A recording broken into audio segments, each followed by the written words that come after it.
In this final video, reviewing Fritz Springmeier's Bloodlines of the Illuminati, I will summarize what he has to say about the following bloodlines: Onassis, Rockefeller, Rothschild, Russell, Van Dyne, Merovingian, and Disney. The key figure in the Onassis bloodline is Aristotle Socrates Onassis. Onassis became a millionaire due to being, in Springmeier's words, an Illuminati king, a shipping tycoon, an intelligent, ruthless, hard-driving man of the world who spoke numerous languages and who married John F. Kennedy's widow. Jackie Bouvier Kennedy Onassis was herself from an elite family. Her father was a member of the Society of the Cincinnati, and her stepfather worked in naval intelligence. Aristotle's brother-in-law was Stavros Niarchos, who Springmeier identifies as a powerful member of the Bilderberg Group. He also tells us that a long time ago, rivalry existed between Niarchos and Aristotle. According to Springmeier, the Illuminati is divided into several different groups. One of these is in charge of drugs and porn. Another manages politics and business. A third heads the cult ritual system. A fourth oversees global communications. And a fifth, somewhat separate group manages mind control operations. He states that among these groups, individuals within are assigned the job of long-range plans, and he names these groups as the Order of the Garter, Order of the Quest, and the Keepers of the Dawn. Aristotle Onassis' area of expertise was within the drug, porn, political, business management area. Though many saw Aristotle as the most powerful man on earth, Springmeier notes this is because most people have no idea that in reality the Illuminati kings share power and are part of the Moria, the satanic hierarchy, which controls the world. Aristotle Onassis was associated with many powerful establishment people. One of these was John Foster Dulles, Secretary of State under the Eisenhower administration. This is significant because it was John Foster Dulles, along with his brother Alan, who eventually became CIA director, who attended the meeting after World War I to negotiate the Versailles Treaty. At that meeting, the Dulles brothers helped to create harsh terms against Germany as part of that treaty, whereby Germany would be required to pay huge financial reparations. This ruined Germany financially. Springmeier notes that it was the Dulles brothers who secretly visited with Adolf Hitler in 1933 and made a deal with him that the elite would provide Hitler with the means to finance his rise to power. As an aside, a fascinating source on this topic is attorney Daniel P. Sheehan, who is a federal civil rights attorney. Sheehan famously argued the important First Amendment case, the Pentagon Papers, in front of the U.S. Supreme Court.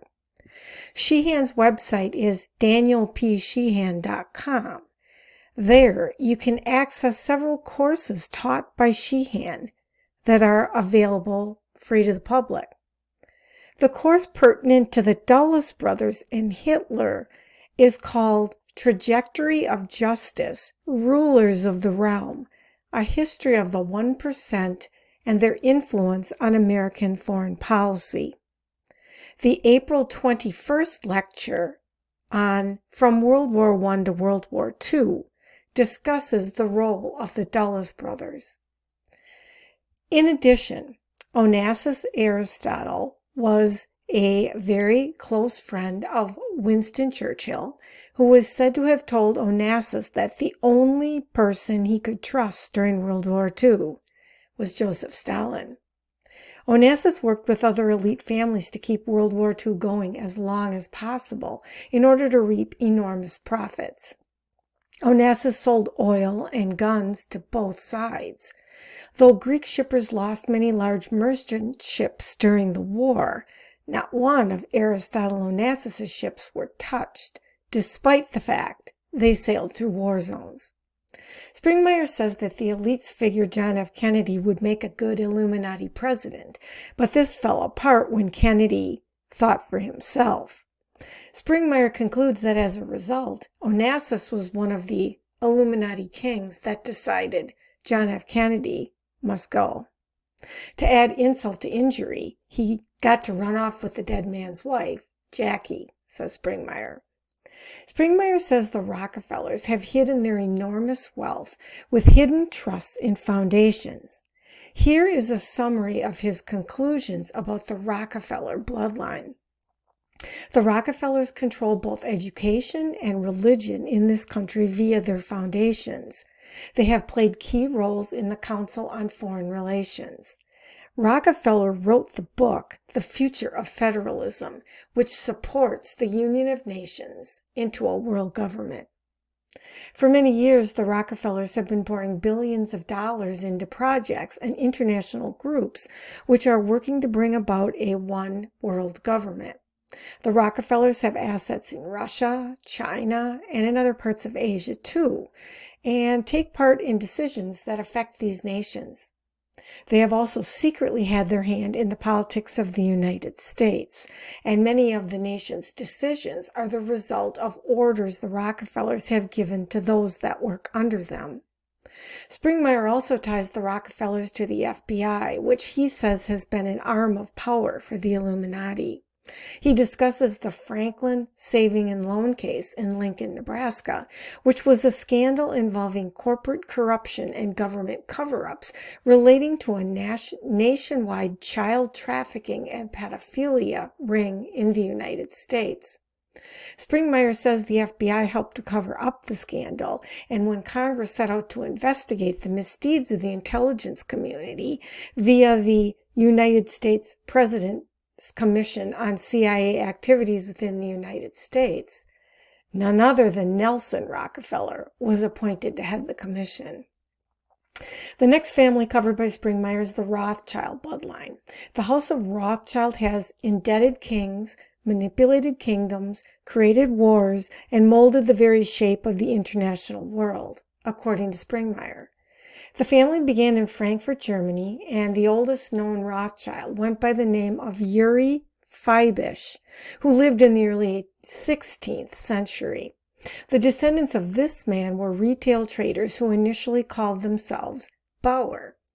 Meyer Amschel Bauer was a coin trader in Frankfurt, Germany. He hung the family symbol in front of his house, which was a red hexagram. The hexagram, also known as the Seal of Solomon, has occultic origins. Springmeyer cites a book called The Six-Pointed Star by O.J. Graham and claims that the hexagram was used by ancient mystery religions.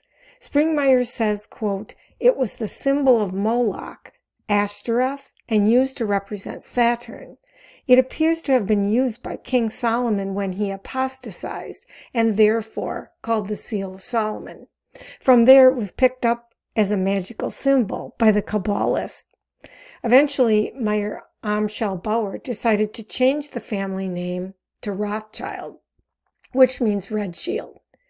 By 1800, the Rothschilds were the 11th richest family in Frankfurt. Amschel sent his son Nathan around the turn of the century to England to found a branch of Rothschild House. Nathan, with his substantial knowledge of money, soon became the most powerful man in Europe. Springmeyer tells us that the Rothschilds eventually infiltrated the Thurn and Taxis postal system, which had ties to the black nobility. This system was commissioned in 1516 by the Holy Roman Emperor to create a mounted postal service between Vienna and Brussels, and eventually included all of Europe, which was infiltrated by the Rothschilds. This, along with another postal system set up by the Rothschilds, enabled the family to become the best and fastest informed individuals in the world. According to Springmeyer, the system was so good that many prominent men began to send their letters through the Rothschilds, who always snuck a peek at the contents. In 1801, Amschel Rothschild forged a relationship with the richest prince in Europe, the Landgrave William of Hesse Castle. This enabled the family to take advantage of his wealth. For example, when a cousin of William asked for loans, William declined in an effort to hide his enormous wealth. Instead, the loan was sent through Meyer Amschel, who collected the interest and forwarded it to the Landgrave. This process was repeated, and Rothschild was able to negotiate many more loans. In this way, the House of Rothschild was able to collect enormous sums from the wealthiest prince in Europe. In 1810, the Rothschilds' firm was renamed Meyer Amschel, Rothschild and Sons. However, Nathan was not a public partner of this firm. Upon the death of Meyer Amschel in 1812, son Nathan of England took the reins of the family. Nathan had accumulated great riches smuggling English goods past the French blockade during the Napoleonic conflict. Nathan's brother James was sent to Paris to oversee operations in France. The House of Rothschild sought to increase its influence in Austria through connections with Prince Clemens Metternich, who became Austrian Minister for Foreign Affairs in 1809. Metternich led the opposition to Napoleon and was a fierce enemy of the revolutionary forces sweeping Europe at the time, and he sought to protect the power of the old aristocracy. By 1814, Metternich was an ally of the House of Rothschild. According to Springmeyer, the Battle of Waterloo of 1815 was a decisive victory for Metternich, and it made him one of the most powerful men in Europe. His victory over Napoleon was made possible not only through financial support from the Rothschilds, but due to the speedy courier system that had been set up in Europe. This allowed Nathan to know the outcome of the Waterloo battle before anyone else in England heard the news. And Springmeyer says one theory is that Nathan was able to manipulate the stock exchange with this knowledge. By 1815, Nathan controlled England's finances. Upon the death of Meyer Amschel in 1812, son Nathan of England took the reins of the family, even though he was not the oldest. Nathan had accumulated great riches smuggling English goods past the French blockade during the Napoleonic conflict. Nathan's brother James was sent to Paris to oversee operations in France. One of Nathan's contemporaries described him this way, quote, "Eyes are usually called windows of the soul, but in Rothschild's case, you would conclude that the windows are false ones, or that there was no soul to look out them. There comes not one pencil of light from the interior, neither is there any gleam of that which comes from without, reflected in any direction." End quote. James founded a bank in France which became the center of operation for the Rothschilds in that country. James was a 33-degree Scottish Rite Mason. Meyer Amschel's oldest son, Amschel, took over the Frankfurt firm. There he acted as its spokesman to the aristocracy. Amschel became treasurer of the new German Confederation, which was set up after the defeat of Germany. He never had any children of his own, but Otto von Bismarck, who would eventually become the Iron Chancellor of Germany, was like a son to him. Sons Solomon, Karl, and James received a title of nobility from the Habsburgs. Son Karl was the family's chief courier, but a leader of Carbonerism, which became a major European occult power. According to Springmeyer, the Illuminati interests, specifically the Rothschilds and Rockefellers, sought to create a central bank in America in order to control the financial power of the country. First, they needed to get Woodrow Wilson elected to the presidency, which was managed through the Rothschild agent, Colonel Mandel House. The American people were told the banking system of the country needed to be reformed. So a National Monetary Commission was created with Rockefeller agent Nelson Aldrich in charge. A secret meeting was set up at Jekyll Island Hunt Club in Georgia to write legislation for an American central bank, the Federal Reserve, which is not federal and has no reserves. It is not federal because it has stockholders, as in a private organization. However, the American people are not allowed to know who those stockholders are, and few Americans have any idea how the organization was founded and under what circumstances. Keep in mind that according to Article 1 of the U.S. Constitution, legislation is to be written and proposed by Congress, not by a small group of non-legislators meeting in secret. The conspirators, who included Illuminati agents such as Paul Warburg, Jacob Schiff, and J.P. Morgan, managed to get the Federal Reserve Bill passed through Congress in the winter of 1913, and Wilson signed the bill into law. Shortly thereafter, the U.S. Constitution was amended, with the 16th Amendment, to allow for an income tax, something most of the founders would not have supported. Thomas Jefferson, in his opinion on the constitutionality of a national bank in 1791, argued that the formation of such an entity would allow Congress to take possession of a boundless field of power, which would give them the means to do whatever evil they please. A great source on this topic is the book The Creature from Jekyll Island by G. Edward Griffin. Also see my video on the Federal Reserve Conspiracy, a history of banking in the U.S. Springmeier deals only briefly in his book with the Russell bloodline. He says the Russell family arrived in the U.S. from Scotland, brought with them the Scottish branch of Illuminism, and helped to create the Watchtower Society, which practices Enochian magic.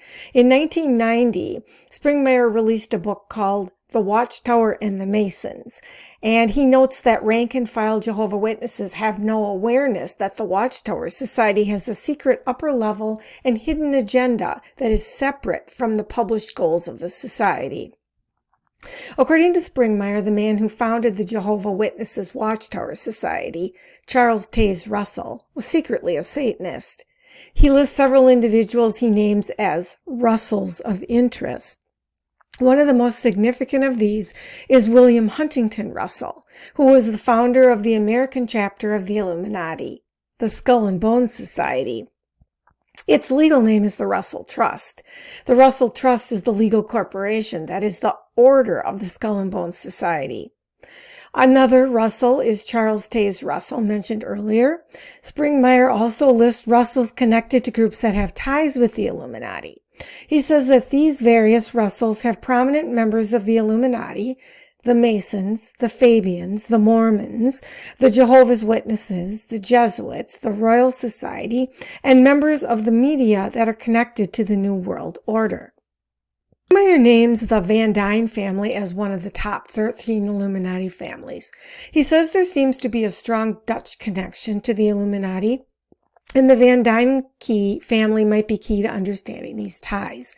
He states that some of the members of this bloodline are in the north-central part of the United States, especially in the state of Michigan, though the bloodline keeps much of their money in Europe. He admits that a lot of mystery still surrounds this bloodline.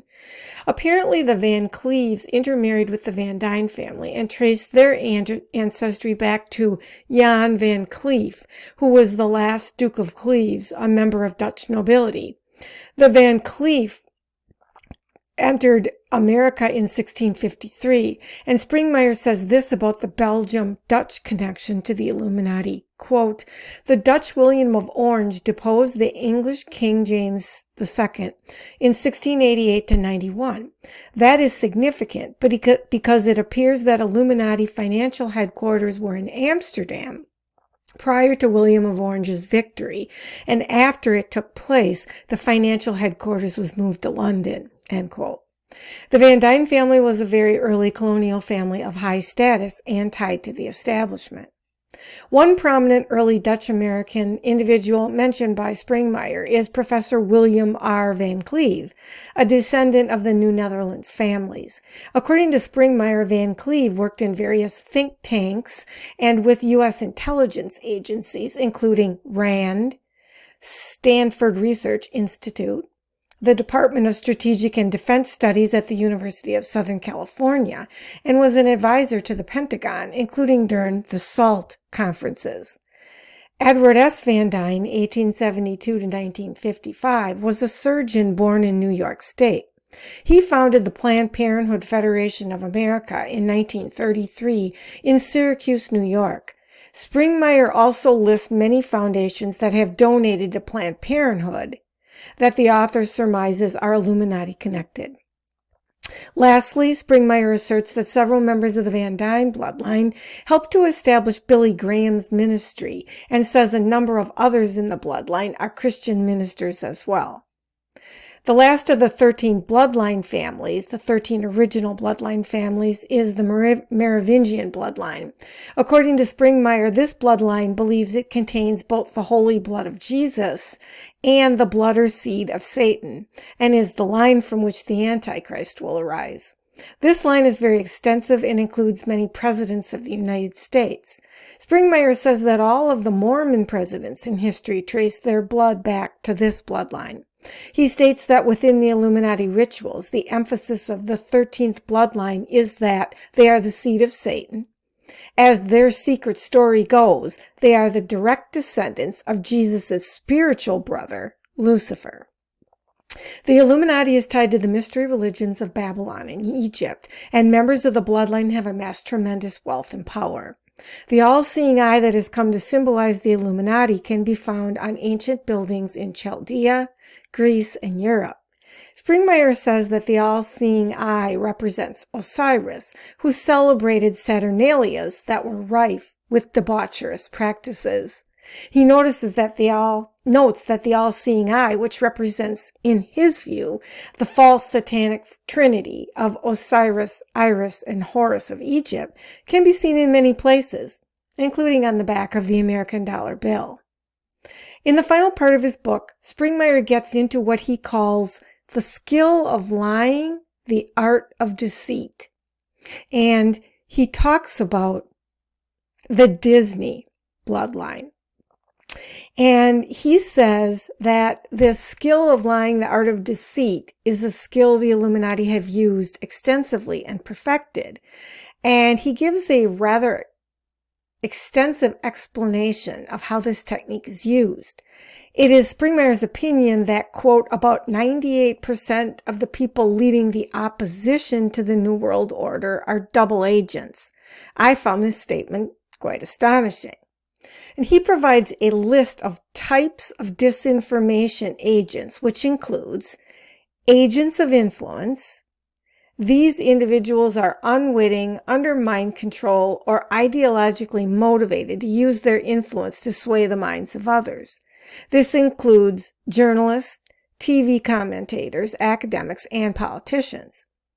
Confusion agent. This person's job is to produce confusion by providing confounding information. Contract agent, rogue agents such as the mafia. Deep cover agent is a sleeper agent, often a programmed multiple or a person with mind control programming. A disinformation agent, a highly placed agent who passes disinformation to governments. A notional agent, a fictitious, non-existent agent created with a real-looking identity in order to mislead. A provocation agent, this person is sent in to create havoc and destabilize a target group. Spoon feeder agent, this individual dribbles out legitimate information, which lends credibility to their claims, and once they gain respectability, they start to include a percentage of disinformation. Springmeier's conclusion? There are very few people really exposing anything of consequence about the New World Order. Then he gets into what he calls one of the greatest deceptions of all time, which he said is Disney, which includes the man, the movies, and the entertainment parks. Walt Disney himself had a fascination with the occult, and Springmeier says Disney's father was also very abusive, which contributed to Walt's penchant for utilizing themes of defiance toward authority. Walt had a brother named Roy O. Disney, with whom he had strained relations, and eventually the two factions battled one another. Springmeier includes in his book many Disney people of interest. This is what he calls them, and I'll relay a few of them here. Warren Beatty, Shirley Temple Black, Warren Buffett, the Tommy Dorsey Band, Vincent Price, and the Osmond Brothers. Blatantly occult movies include Aladdin, Bedknobs and Broomsticks, Beyond Witch Mountain, Black Cauldron, and Bride of Boogity, to name a few. He reports that Walt Disney was fascinated with the occult from the time he was young, and also possessed a creative ability to design cartoons that would appeal to children. He instructed his animators to make the animals in his cartoons human, so those watching would forget they were watching animals. However, Disney eventually got involved with the mafia and became indebted to them. This, says Springmeier, is why Walt became a secret porn king. Under the section Disney and Government, Springmeier relates that just before World War II, Walt Disney was recruited by the FBI to spy on Hollywood. Documents from the Freedom of Information Act show that Walt Disney became a paid special correspondent asset of the FBI.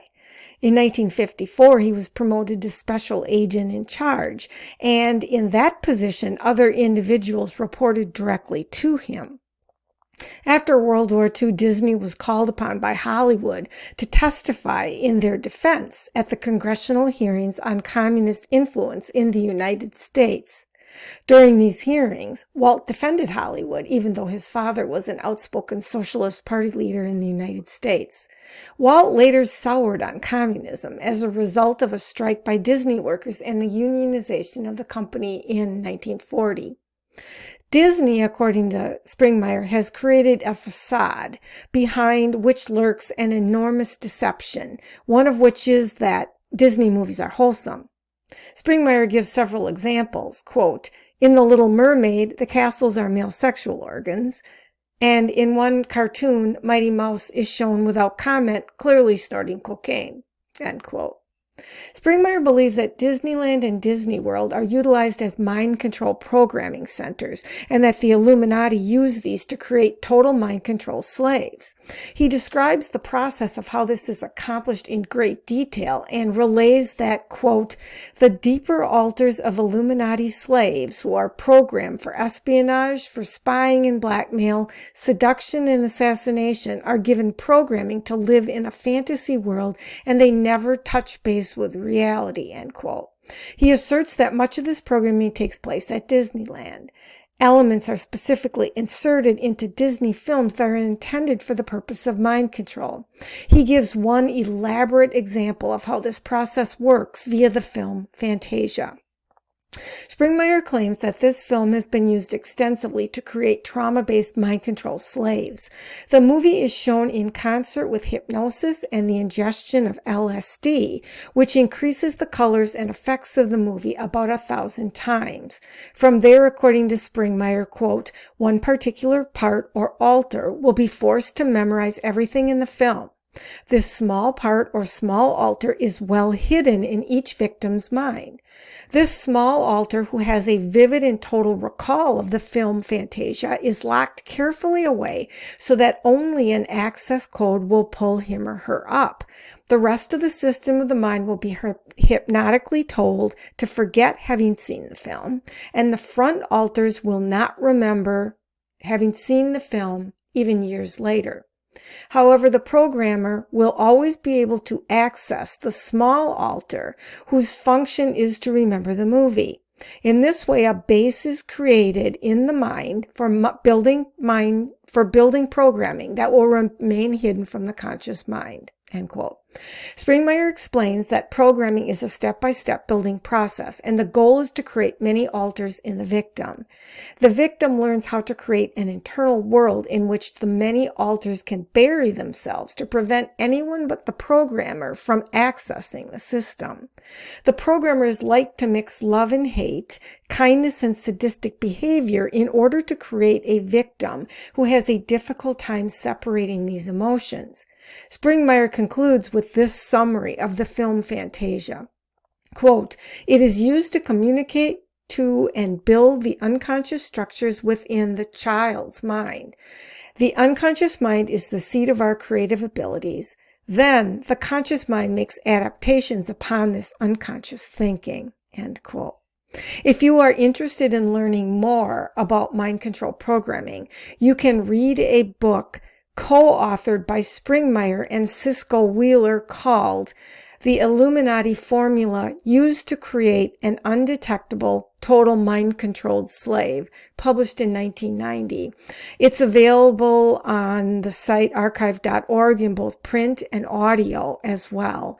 But as a warning to anyone who thinks they might have undergone a process of mind control, reading the book would probably be extremely triggering for those individuals. So please keep that caution in mind.